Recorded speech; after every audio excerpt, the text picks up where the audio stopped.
So now the second chapter is why the 10x rule is vital. And these are the exercise which I am going to read today. And the first question is, what are the two parts of the 10x rule? What are the four biggest mistakes people make when setting goals? Why is it a problem to set a goal to? Are you ready to 10x?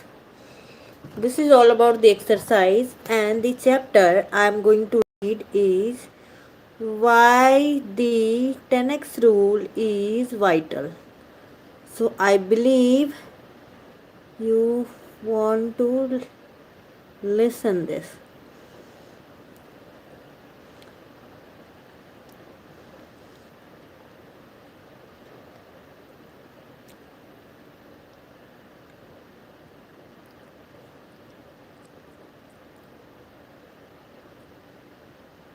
So now I'm going to, I'm going to read this.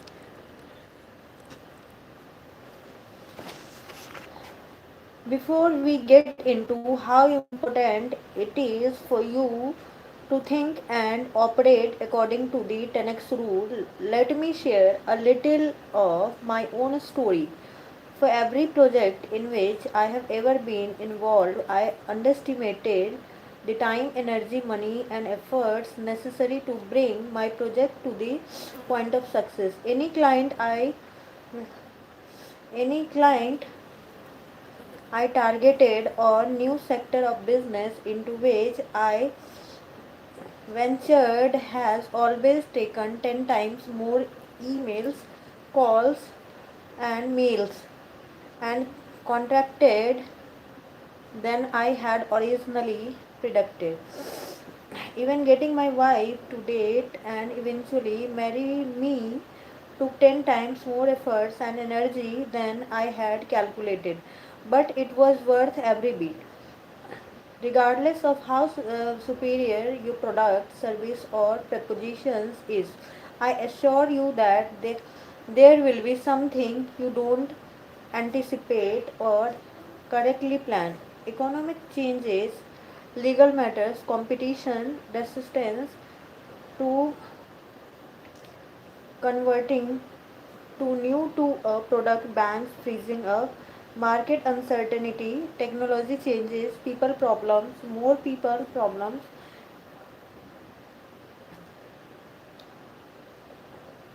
elections, war, strikes. These are just a few of the potential unexpected events. I don't say this to scare you, but instead to prepare you for where the biggest opportunities exist. 10x thinking and actions are vital.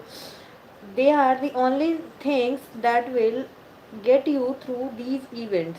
Money alone cannot do it. It can help, but the job, if you march into any battle without the proper troops, supplies, and ammunition and staying power, you will return home defeated. It's as simple as that. It's not enough to occupy a territory, you have to be able to keep it. I started my first business when I was 29 years old.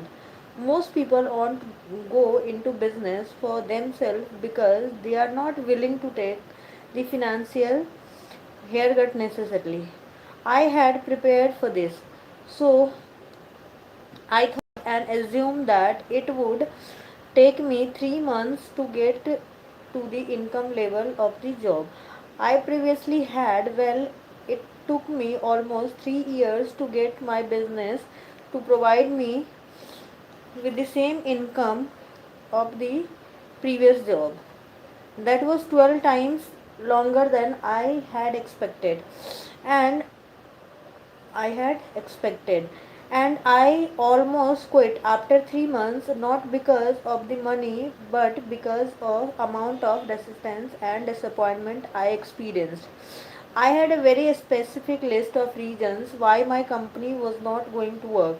I had compiled it in an attempt to talk myself out of the continuing. I was beyond disappointment. I was distraught and all but destroyed. I literally went to a friend and said, I can't do this anymore. I'm done. I made up reason after reason why it was not working out. The clientele, the clientele did not have the money. The economy sucked. The timing was wrong. I was too young. My clients did not get it. People didn't want to change. I soaked. They soaked and on and on.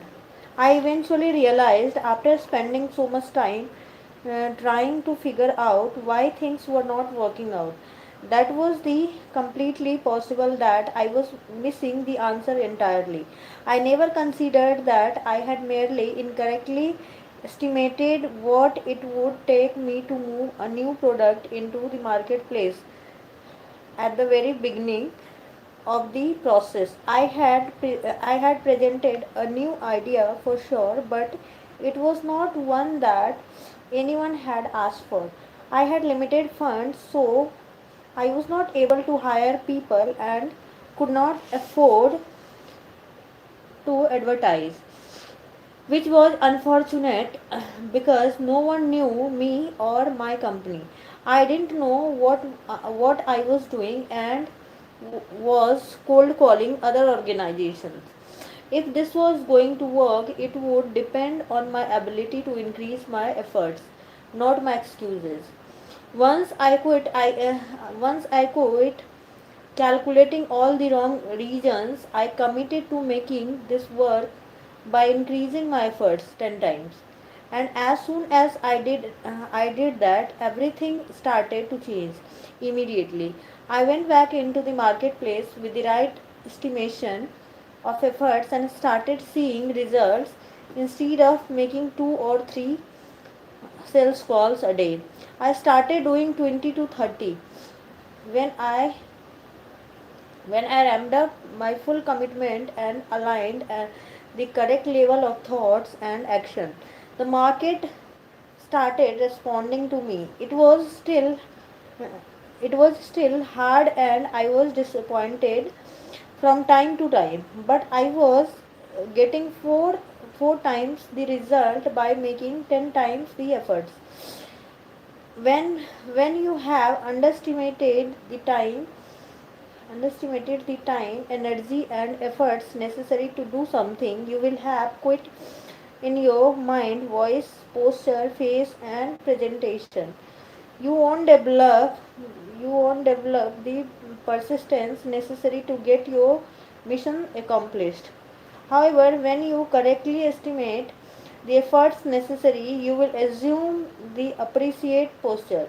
The marketplace will sense by your actions, and you are forced to be renewed, renewed with and are not going away, and it will begin to respond accordingly.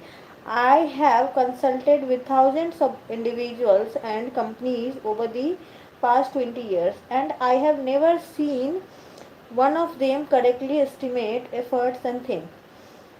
Whether it was building a house, raising money, fighting a legal battle, getting a job, selling a new product, learning a new position, getting promoted, making a movie, or finding a right partner in life. It always took more than what people calculated. I have yet to meet anyone who claims that any of these things was easy. Achieving these goals may seem easy to those who are on the outside looking in, but those who know firsthand what it took would never make such a statement. When you miscalculate the efforts you need to make something happen, you become visibly disappointed and discouraged. This causes you to incorrectly definitely the problem, and sooner or later assume that the target is unattainable, and ultimately throw in the towel. Most people, including managers, first response is to reduce the target rather than increase their activity. I have was sales manager in organization do this for years with sales team. They give a quota. They give a quota and agree on the target at the beginning of the quarter, and then midway through find they are unable to reach the target, or they hold a meeting and reduce the target to some more attainable figure in order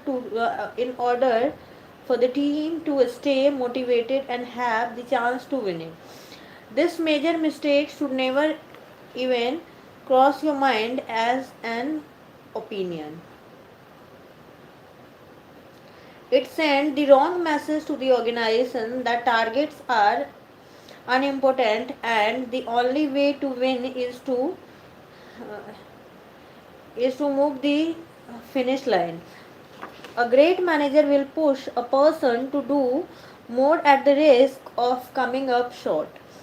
Not targetless. This idea of changing targets to make everyone feel good will lead to a further weakening of morals, hope, expectations, and skills, and everyone will start assigning regions better better known as excuses as to why the team is unable to attain its targets. Never reduce a target, instead increase actions. When you start rethinking your targets, making up excuses, and letting yourself off the hook, you are giving up on your dreams. These actions should be an indication that you are getting off track, that you should begin thinking in terms of correcting your initial estimation of efforts. The 10x rule assumes the target is never the problem. Any target attacked with the right actions in the right amounts with persistence is attainable. Even if I want to visit another planet, I must assume that the right actions taken in the right amounts of over whatever time necessary will allow me to accomplish this.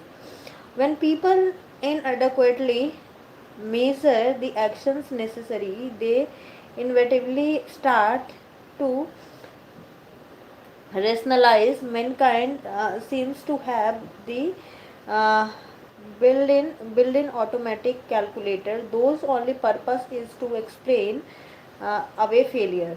The problem is that the first and the most often used calculations always seem to target something other than activity level. The calculator tends to be more emotional than logical.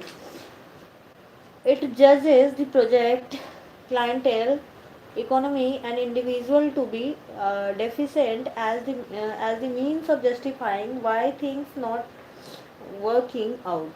This is probably due to all the false content that has been loaded into the calculations by the media, educational system, and our upbringings. Excuses like the market is not ready, the economy is bad, this is not wanted, I'm not cut out for this. Our targets were unrealistic, and on and on.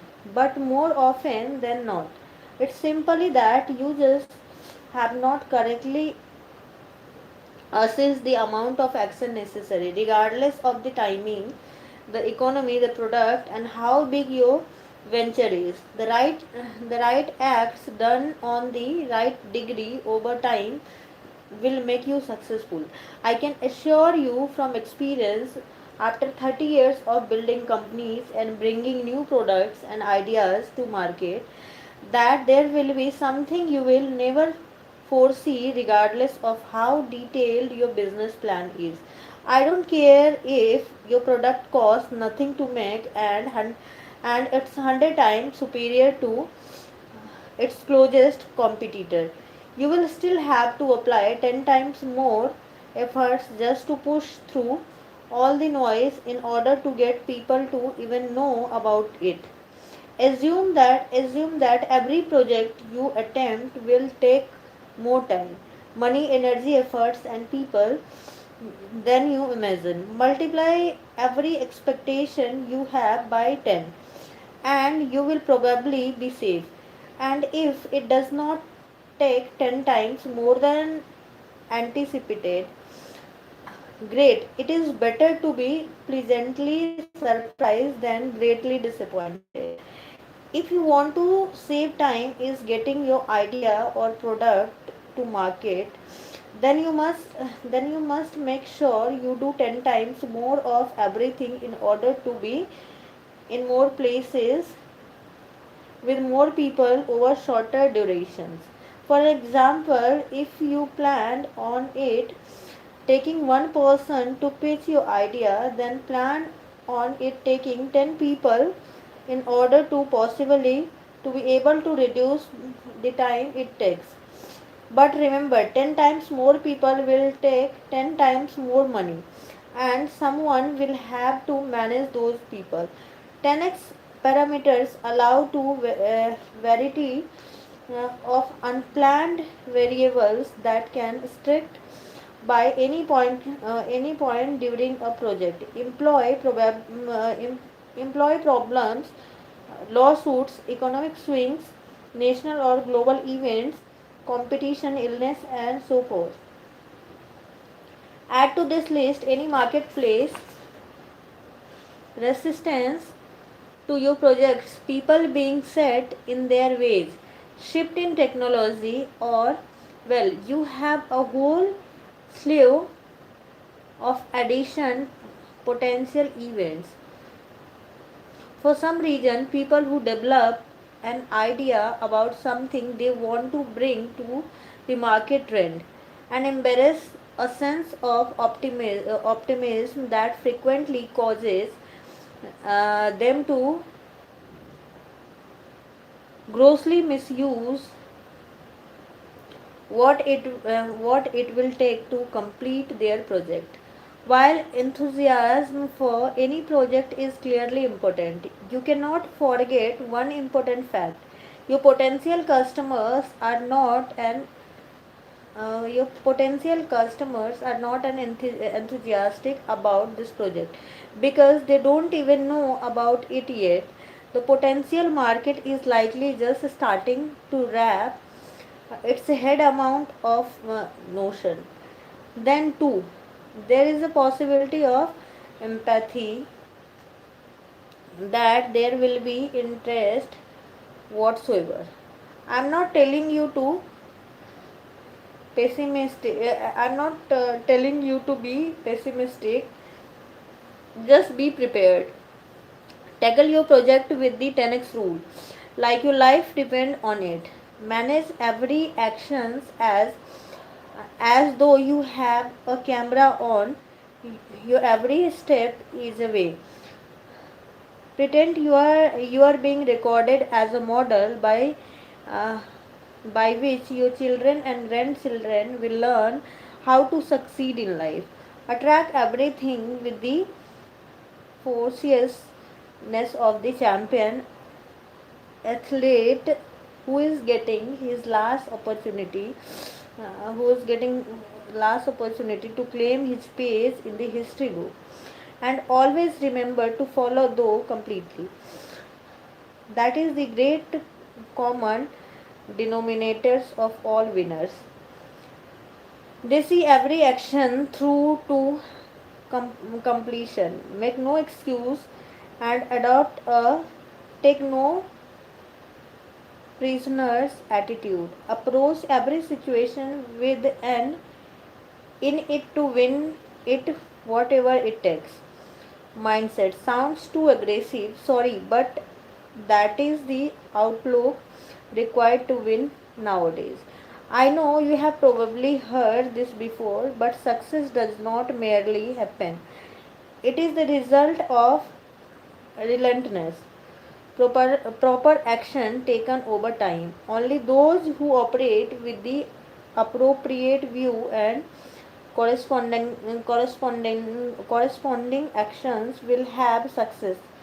Luck clearly has something to do with it, but anyone who is getting lucky will tell you that their luck is directly proportional to what they have done.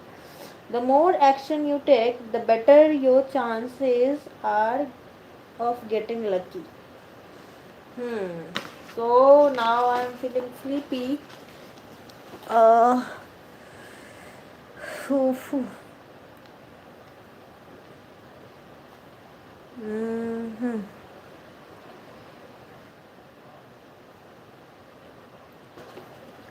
Mhm.